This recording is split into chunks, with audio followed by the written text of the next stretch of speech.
Hi everyone, welcome back, and I am Sandy if you're new, and I am finishing up my glue books.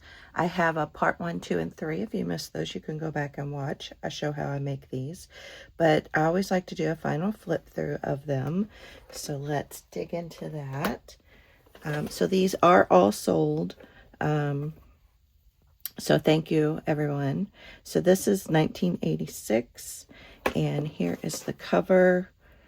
I think these are just, I love repurposing these because, oftentimes they just either get thrown away or sent to a charity shop.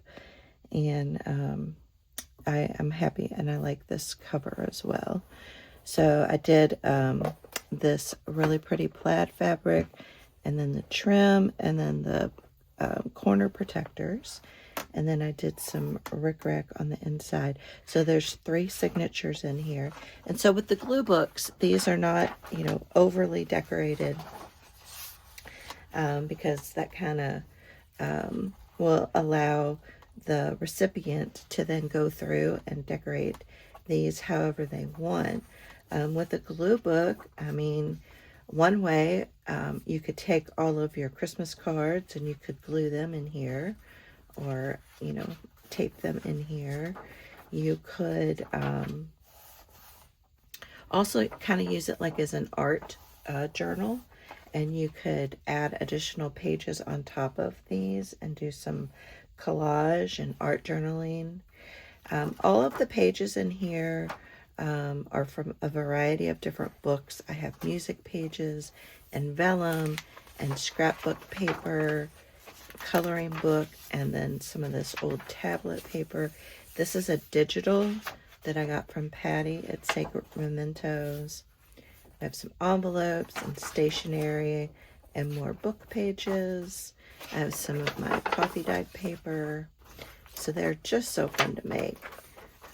But you could do, like, put stickers in here, make it a sticker book. You can use it, you could just write in it as well. Have cute little, this is some pretty paper from Paper Source, some more stationery, and cute little craft bags, some ledger paper, more book pages. And I love this little teddy bear. These are ideals pages here, some more music paper, and then some pretty scrapbook paper. So they're all going to be very similar, but they'll be very different. This is 1987. So cute. And then again, the rickrack. So some of them I did green trim and some I did red trim. Just depended what I had on hand. And I love this snowflake vellum. This is something I've had in my stash for a while.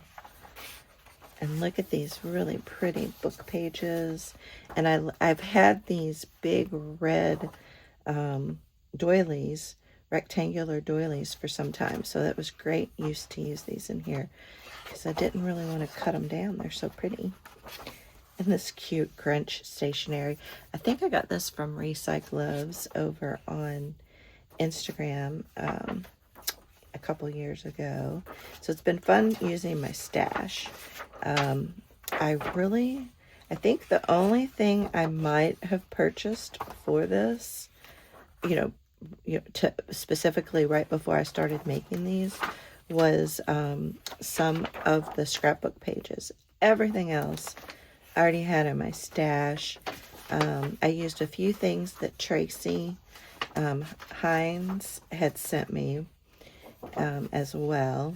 Like, this is the paper pad I bought, and I bought it at a resale store for, like, I think it was $4 for the whole pad. So that was awesome. Some more Paper Source paper. Love these. So I used several of the pages from the Southern Living books themselves, and then we have this pretty paper I got from Triple V Vintage a couple years ago. Some more ideals pages. So in I think it's part 3, I show how to hinge papers. So if you've never done any page hinging to make them bigger. You can catch that video. So here we have 1988. So cute. And I did the green trim, you can see. As I flip through the rest of these, I want to give you all an update on my mother-in-law. I wanted to share with you an update since I made that post about her not doing well. And I appreciate everyone's lovely comments and prayers. It was so touching, and I'm going to try not to cry.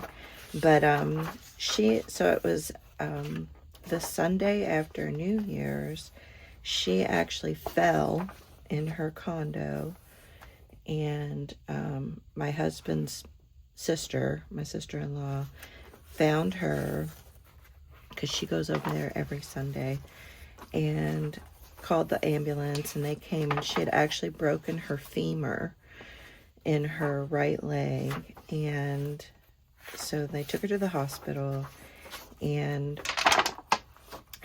they said that they would need to operate, and they'd need to put a rod in her leg. So that's what she wanted, and so that's what they did. But she wasn't doing so well after the surgery. She actually had a small heart attack, and so then they put her on a blood thinner, and then she just wasn't eating, and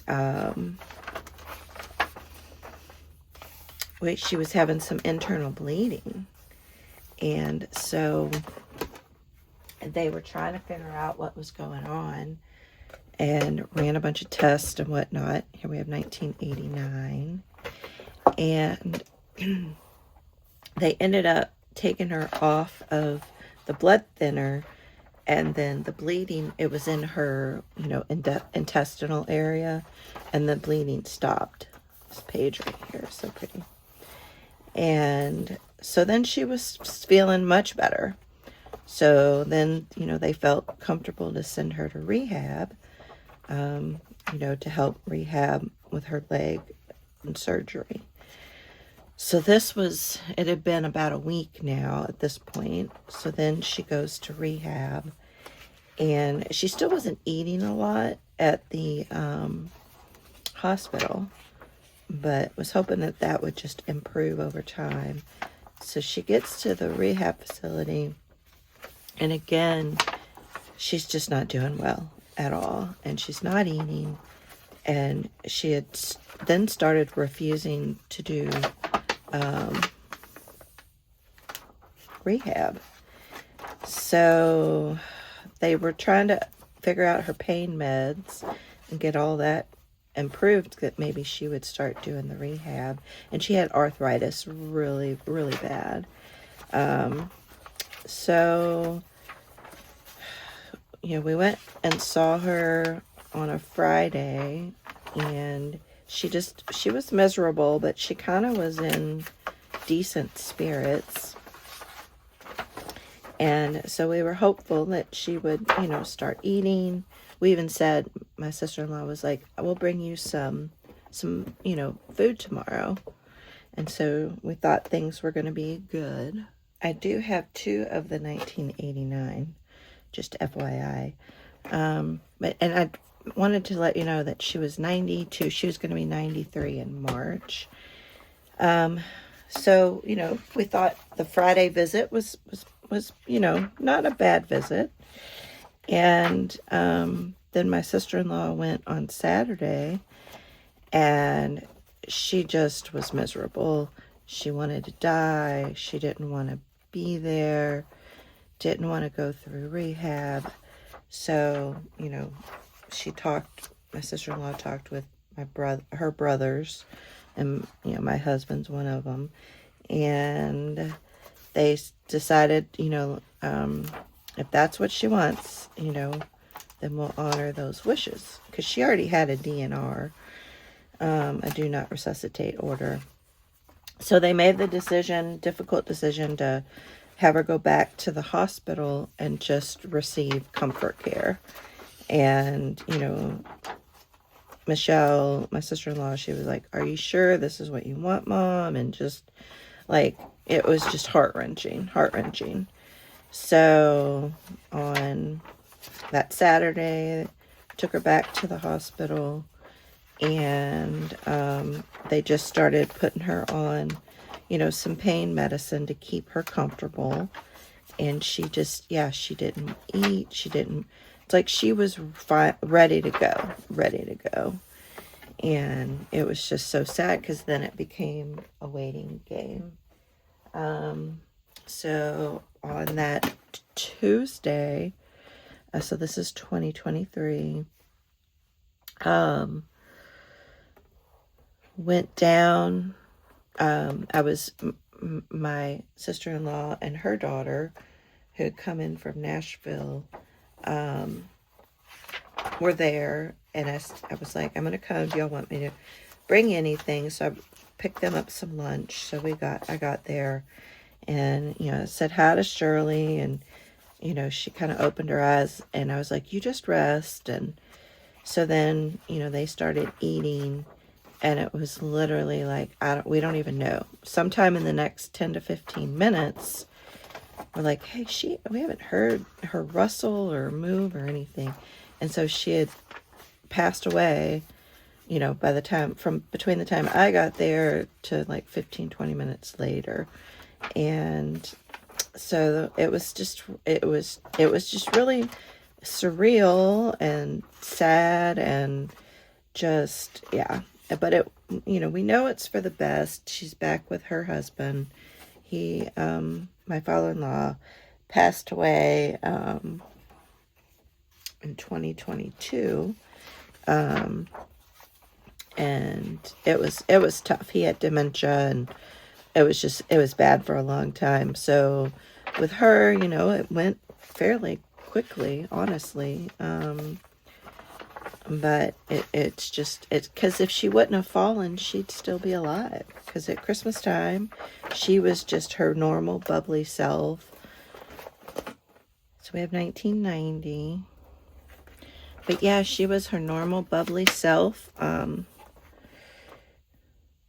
at Christmas and even after Christmas. So it's just heartbreaking. I mean, they say that when older people fall, oftentimes, you know, they don't survive. They'll end up passing away shortly after that. And one of my dear friends, that happened to her mother back in September. So it is a reality. But yeah, so my sister-in-law, it's been rough on her. She just feels really guilty, like second guessing if she made the right decision and stuff like that. And it's like, you know, it was I think for the best. You know, we reassuring her. She knows it's for the best, but it's just still really hard. So, but so yeah, so it was what was that? January.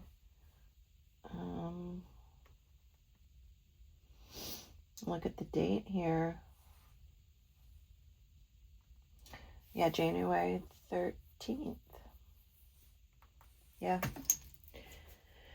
January 13th. I put it in my calendar so I can remember her every year, you know, going forward. But I would have thought that my mom would have gone before Shirley. My mom is still hanging on and kicking. And like, my mom's dementia is much more advanced than Shirley's was. And yeah, so you just never know. You never know. Here we have 1992. And I thought it would be fun to try a little bit of lace. And I love how that turned out. It's really cute. But again, just thank you all so much for all of your prayers, and I really appreciate that, and your support. This community is just so welcoming, and supportive, and there's no cliques, which I love that. You know, you have a group of women and there's no cliques. Everyone's nice to everybody, and that means the world. And that's so pretty. But I felt I owed you all an update, and just to say thank you. And my daughter, you know, of course, she's in LA, and so she couldn't come in. It'd just be too. Well, she had a whole other issue with her boyfriend that happened at the exact same time. And I'll fill you all in on that some other time. But he had a medical emergency and had to go to the hospital. So my poor daughter was dealing with her grandmother passing away, and also her boyfriend having to go to the hospital. So, and then we have 1993. So, yeah, it's been a rough 2026. So, but she, you know, we FaceTimed. She got to FaceTime with Shirley, and this is where I'm gonna cry.